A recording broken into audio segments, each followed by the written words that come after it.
नमस्कार. मी डॉक्टर गणेश बोरकर.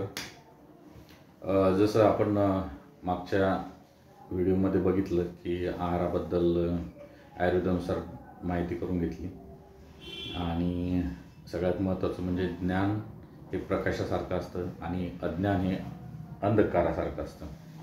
तर आपण जेवढं ज्ञान मिळवता येईल तेवढं मिळवलेलं चांगलं आणि त्याचाच भाग म्हणून आपण आजच्या या व्हिडिओमध्ये माहिती करून घेणार आहोत आहाराविषयी आयुर्वेदानुसार आपण जाणून घेतलं की समान गुणाचे जे पदार्थ असतात ते शरीरामध्ये समान दोष वाढवतात आणि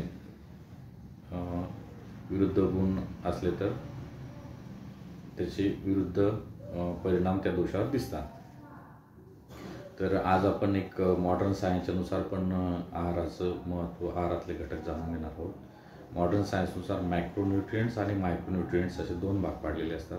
मॅक्रोन्यूट्रिएंट्समध्ये प्रोटीन्स, फॅट्स, कार्बोहायड्रेट्स आणि वॉटर. मायक्रोन्यूट्रिएंट्समध्ये मिनरल्स आणि व्हिटॅमिन्स असं राहतं. तर कार्बोहायड्रेट्स आपल्याला जनरली जे पिष्टमय पदार्थ असतात त्याच्यामधून भेटतात. कार्बोहायड्रेट्सचं काम आहे आपल्या शरीरामध्ये एनर्जी देणे आणि ही एनर्जी आपल्याला शरीराला आणि मेंदूला दोन्हीकडे एनर्जी काम करते. कार्बोहायड्रेट्स कमी पडले तर आपलं शुगरची लेवल शरीरातली कमी होते आणि हायपोग्लायसेमिया आपण ज्याला म्हणतो अशी कंडिशन आपल्याला येऊ शकते. अशा वेळेस आपल्याला थकवा जाणवतो आणि चक्कर वगैरे आल्यासारखं होते. तर त्यावेळेस आपण म्हणतो की शरीरातली साखर कमी झालेली आहे आणि अशा वेळेस आपण त्याला गोड खायला दिलं, साखर खायला दिली तर लगेच बरं वाटते.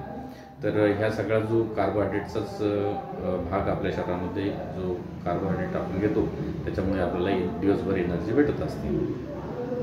झालं. त्याच्यानंतर आलं प्रोटीन्स हे आपल्या शरीरामध्ये वाढीसाठी आवश्यक असतात. सेल डिव्हिजनमध्ये प्रोटीन्सचा महत्त्वाचा भाग असतो. त्यानंतर तुमचे अनेक एन्झाईम्स हे प्रोटीन्समुळे बनवले जातात शरीरामध्ये.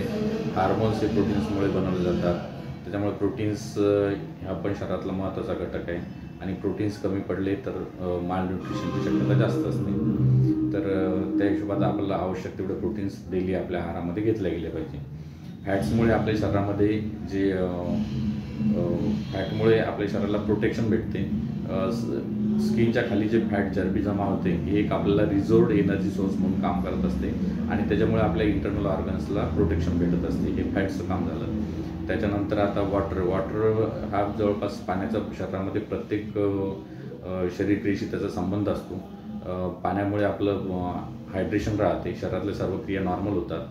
पाणी जर कमी पडलं तर डिहायड्रेशनचा प्रॉब्लेम होऊन अनेक शरीरामध्ये रिक्स संभवू शकतात. त्याच्यामुळे पाणी पण जीवनाचा अविभाज्य घटक आहे, हे तर सर्वांना माहीतच आहे. त्यानंतर राहिलं मिनरल्स आणि तुमचे व्हिटॅमिन्स. मिनरल्स असतात कॅल्शियम आहे, त्याच्यानंतर तुमचं आयरन आहे, त्याच्यानंतर सोडियम आहे, पोटॅशियम आहे, हे मिनरल्स आहेत. हे जनरली नॉन बायोलॉजिकल कंपाऊंड्स असतात पण याचा शरीरामध्ये खूप अतिशय महत्त्वाचा रोल असतो. कॅल्शियम आपला हड्डीमध्ये महत्त्वाचं असतं. सोडियम, पोटॅशियम हे तुमचं शरीरामध्ये जे ऑस्मोसिस व्यवस्थित ठेवतं. तुमचं BP कंट्रोलमध्ये ठेवण्यासाठी सोडियम कामाचं राहतं आणि तुमचं त्याच्यानंतर शरीरातले जे मसल्सचे जे वर्क फंक्शन ठेवण्यासाठी सोडियम, पोटॅशियम हे महत्त्वाचं राहतं मसल्स वर्क रेग्युलेट करण्यासाठी. आणि त्याच्यानंतर तुमचे राहिले व्हिटॅमिन्समध्ये आपण बघताना ABCDEK अशा प्रकारचे व्हिटॅमिन्स असतात. त्याच्यामध्ये A, D, E आणि K फॅट सोल्युबल व्हिटॅमिन्स आहे. तर बाकीचे व्हिटॅमिन्स हे वॉटर सोल्युबल आहे.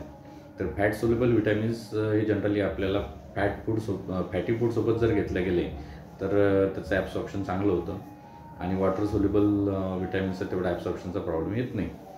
जनरली आता व्हिटॅमिन्स आपल्या शरीरामध्ये कमी जर पडले तर व्हिटॅमिन A डिफिशियन्सी झाली तर आपला त्याचा इम्युनिटीवर आपला परिणाम होतो. त्याच्यानंतर तुमचा स्किनवर त्याचा परिणाम होतो, तुमच्या डोळ्यांवर त्याचा परिणाम होतो. तर हे व्हिटॅमिन Aची आवश्यकता आपल्याला नेहमी लागते.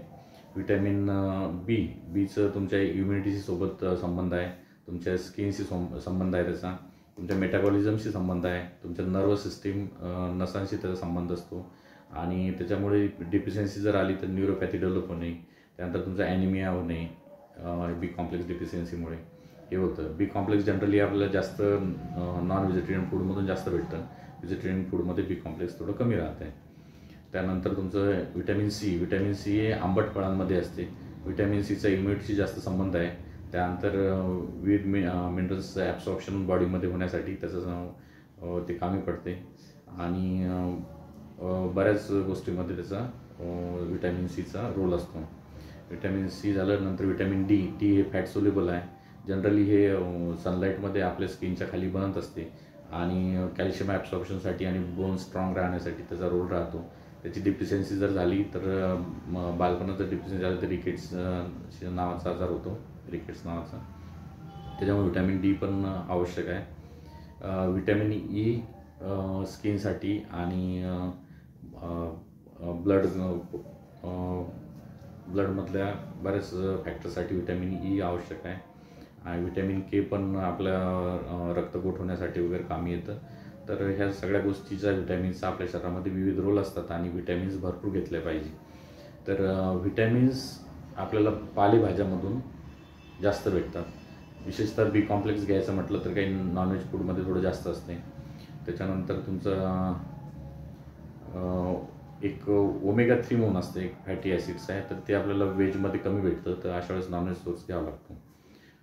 झालं. तर आता हे झालं तुमचं मायक्रोन्युट्रियंट्स आणि बाकी मॉडर्न्सच्या हिशोबाने एक आहारातल्या जीवनसत्वाच्या बद्दलची सगळी माहिती तुम्हाला मी शॉर्टकटमध्ये दिलेली आहे. थोडक्यात म्हणजे तुम्ही आयुर्वेदाच्या ज्ञानाचा फायदा घ्या, मॉडर्न सायन्सचा फायदा घ्या आणि त्याच्यानुसार तुमचं आहारामध्ये त्याचे इन्क्लूड करत जा. तर तुम्हाला जर समजा विटॅमिनचा चार्ट तुम्हाला कुठेही भेटून जाईल, इंटरनेटवर भेटतो. त्यानंतर तुमचे काही असे प्रिंट्स केलेले चार्ट्स असतात विटॅमिनचे, कुठल्या अन्नामध्ये कुठलं विटॅमिन जास्त आहे याचे चार्ट्स तुम्हाला रेडीमेड भेटतात. ते तुम्ही अवेलेबल करून त्याचा यूज करू शकता. तर आणि राहिलं आयुर्वेदिकचं, तर आयुर्वेदिकचं मी तुम्हाला प्रत्येक द्रव्याचे गुण आणि त्याचे उपयोग आपल्या शरीराशी हे तुम्हाला डिटेल्समध्ये विस्तृत सांगणारच आहे. तर आजचा व्हिडिओ मुद्दाम शॉर्टकटमध्ये आणि मॉडर्न सायन्सच्या हिशोबाने घेतलेला होता आपण. तर सगळ्यात मला एक सांगायचं महत्त्वाचं हेच की नुसतंच आयुर्वेद नाही तर मॉडर्न सायन्सचा पण तुम्हाला लाईफमध्ये उपयोग करून घ्यायचा आहे आणि आपलं शरीर जेवढं सुदृढ ठेवता येईल तेवढं चांगलं सुदृढ ठेवायचं आहे. धन्यवाद. आजच्या व्हिडिओमध्ये एवढंच. पुढच्या वेळेस नक्कीच ज्ञानात भर पडेल अशी माहिती मी घेऊन येईल. धन्यवाद.